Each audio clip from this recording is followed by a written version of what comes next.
Hello again, everybody, and welcome back to Reddit Aliens. I'm John, and as always, thank you so much for being here. We've got a good topic for you today. Let's do it. Serious. What are some of the creepiest, scariest paranormal encounters you've ever had? Please remember to like, share, and subscribe. When I was 13, I experienced the ghost of my grandmother. She died in her sleep while taking a nap on the living room couch. Afterwards, according to my father and grandfather, every now and then they could hear her make the trip from the bedroom to the kitchen and open the refrigerator door, a trip she made many times when she was alive. At first, I thought my father and grandfather were making this up, having fun at my expense. A couple of years after she passed away, my father and I went to spend the weekend with my grandfather. My father and I slept on the living room couch. It opened into a double bed, the same couch my grandmother died on. My grandfather left the house to go to a next-door neighbor's house to play poker. My father and I went to bed in the living room. My father went right to sleep. I laid awake reading a magazine. After a while, I heard the noise of the back bedroom door being pulled open. I heard the sound of shuffling feet. I heard the creak in the floor directly in front of the bathroom doorway. I heard more shuffling feet. Then I heard the fridge door being pulled open, and I heard the sound of glass bottles in the fridge door clinking against each other. Back then, they were still putting soft drinks in glass bottles. Feeling thirsty, I decided to get out of bed and go join my grandfather in the kitchen for a cold drink. I go into the kitchen only to find myself all alone. I was puzzled. I could have sworn I heard my grandfather walk from the bedroom into the kitchen and open the fridge. Then I remembered that my grandfather wasn't home. He was over the neighbor's house, and he hadn't come back yet. Then I remembered my grandfather's and father's ghost stories. Then I got scared. I raced from the kitchen into the living room and leapt over my sleeping father into my side of the bed. Then I went to sleep. I don't know for how long I slept before I woke up with a start, a feeling of paralyzing fear in my body. I was frozen. I was lying on my right side. It took a while for me to work up the courage to turn my head to the left. My head was covered by my blanket. There was a shadow being cast onto my blanket. The shadow was the outline of a head and shoulders of a woman with a beehive hairdo. My grandmother used to always have a beehive hairdo, even years after it went out of style, up until she died. I heard heavy breathing coming from the shadow. I had to work up the courage to move one of my hands to remove the blanket off of my face. When I did, in an instant, the paralyzing fear I felt was gone. The shadow was gone. The sound of heavy breathing was gone. My father was still sleeping. I pulled the blanket back over my head and went back to sleep, only to wake up again on my right side. The paralyzing fear was back, forcing myself to turn my head. The shadow was back. The heavy breathing was back. Again, I had to summon up all my courage to move my hand to take my blanket off of my face, only to find nothing there, and the paralyzing fear gone. I went through this same routine the entire night. I lost count of how many times this happened through the night, maybe a dozen, maybe more, but it happened a lot. The next morning, I told my father what happened to me throughout the entire night while he slept. The sounds of the bedroom door opening, the shuffling feet, the fridge door opening, nobody in the kitchen, being awakened with a paralyzing fear, the shadow, the heavy breathing, the repeat performances throughout the night. I kind of expected him to tell me that I was just seeing and hearing things, but instead he smiled and exclaimed, "That was Grandma." For the longest time, I was convinced I had seen a ghost or had some sort of out-of-body experience. I vividly remember waking up somewhere I had never been before and a woman with long blonde hair and an old-fashioned white gown entering the room and walking toward me and calling my name. I closed my eyes in terror and kept them that way until I fell back asleep. This was my go-to ghost story for years because I could remember every single detail and was absolutely convinced it had happened. No way it was a dream. No one else had an explanation for it either. So, for over a decade, I would tell people that story anytime ghostly experiences came up. And then one day, I was looking through an old photo album and I found the ghost. It was a picture of my mom's friend Lori, who lived near us. She looked differently than I was used to because she'd always worn her hair up since I knew her, and this was an older photo. I pieced together the circumstances and learned that when my mom was pregnant with my little brother, she went into labor in the middle of the night. Before driving her to the hospital, my dad scooped me out of bed and took me to Lori's house to look after me. I woke up confused, and Lori heard me moving and came to check on me. It was so late, so she had her hair down and was in her nightgown. I was half asleep, confused to wake up in an unfamiliar place, and I'd never seen her like that, so I didn't recognize her. So yeah, for over 10 years, I spun the memory of being babysat by a neighbor into a terrifying ghost story. I did security at a children's hospital once. It was 2 a.m. when I did a patrol outside. I was approaching a playground when I suddenly heard the sound of someone knocking on metal, like a playground slide, for an example. Immediately, I thought it would be a homeless person or random teenagers loitering and goofing around. I walked up to the playground to investigate, but no one was in sight. I dismissed it, then continued to walk, but noticed the swing was swinging. It wasn't windy, so I started to feel uneasy. But again, I couldn't hear or see anything, even after looking around thoroughly with a flashlight. All of a sudden, a blood-curdling scream occurred from behind me. I ran away. I stumbled upon a construction worker nearby who was having a smoke and asked if he heard the scream too. He confirmed that he did.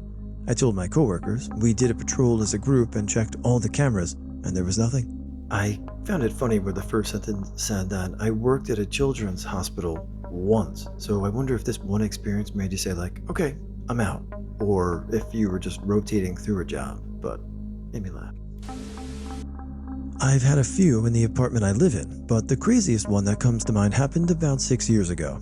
My boyfriend and I were just chilling in bed, talking, when we heard a loud and clear tapping on the window, just as if someone was knocking on a door. Creepy part? We live on the 22nd and final floor of the building. Of course, we freaked out and decided to go out of the bedroom for a bit. When we opened the door, our roommate was standing on the hallway looking pale AF. I guess we looked the same. Before we could tell her what had just happened, she told us that she was coming down the hallway and saw a white shadow exit our bedroom. It got her so scared, she just stood there. Living in a Vancouver Island cabin that was built in 1952, the landlady told us her husband built it for her wedding present, and they lived there until 2014, when the husband had passed away and she wanted to be closer to town. So the husband was quite the jokester and continued his shenanigans with us. The first episode was the bread. His wife told us she would always make homemade bread, which he preferred. Anytime she brought store-bought, he would hide it or take his 2 hands and compress it. This wasn't as funny to me when sourdough from Goats the Roof Market was expensive. He did not tolerate arguing or raised voices either. When my husband and I had disagreements, a loud shattering bang would happen, and that shut us down every time. When we both started saying, sorry, to nothing, that's when we knew it was time to go. We lasted 2 months there. Was walking back to my grandmother's cottage really late one night down a back dirt road. There was only one streetlight at a bend in the road, maybe 1,000 feet from me, no other light. The light went out when I got about 50 feet away. For a few seconds I was totally blind, and then I heard some laughter float out of the woods, a kid's giggle, like a young kid, just floating and echoing through the pitch black night. I was 23, and it scared me so much I couldn't even speak for a moment. No breath. I know because I tried to shout, "What the F?" Immediately broke into a run but couldn't see and wiped out.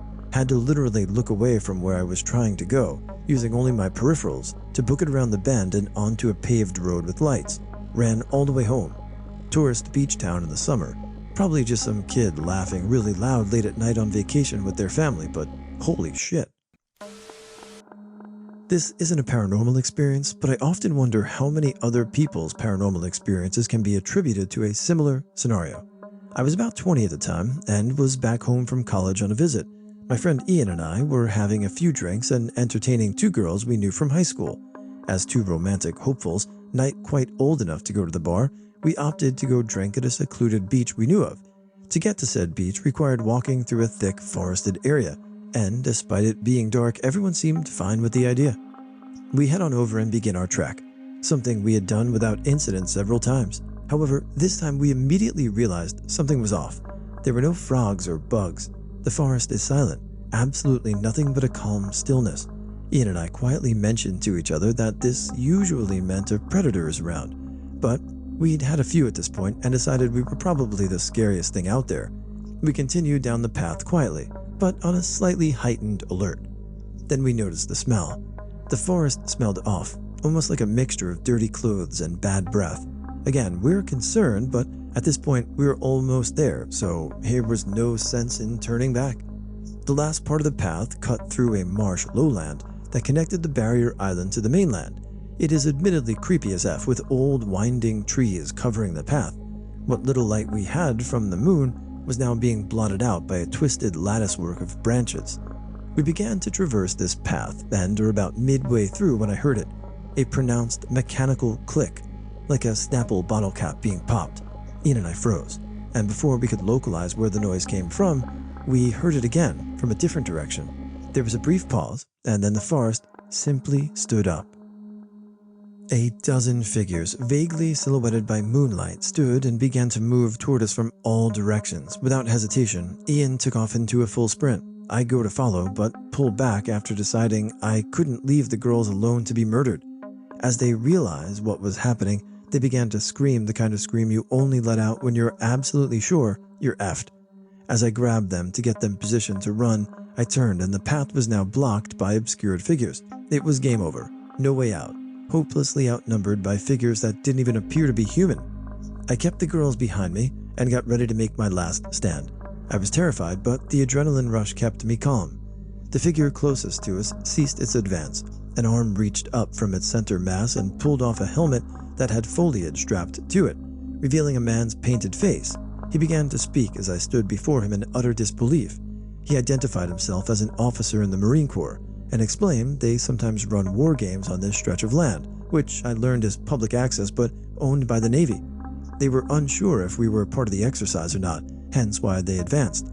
He began to apologize profusely, but I was so relieved to be alive at this point I could care less. As they escorted us back, all the weirdness of the woods began to make sense. The silence, the smell, those clicks, all a result of a platoon of leathernecks creeping in the shadows. On our path back, several other smaller groups that had stayed in cover made themselves known, including a pair that had stopped Ian's dumbass from running all the way back to Baltimore. Needless to say, the trip back home was awkward, and the girls were quite unhappy with Ian's reaction and us, with the help of the Marine Corps, accidentally traumatizing them. A bunch of Marines scaring some young civilians? I have no idea what that's like. I, like 12 at the time, was sitting at my kitchen table doing homework while my mom was on the phone sitting next to my younger brother, 5-ish, on the couch.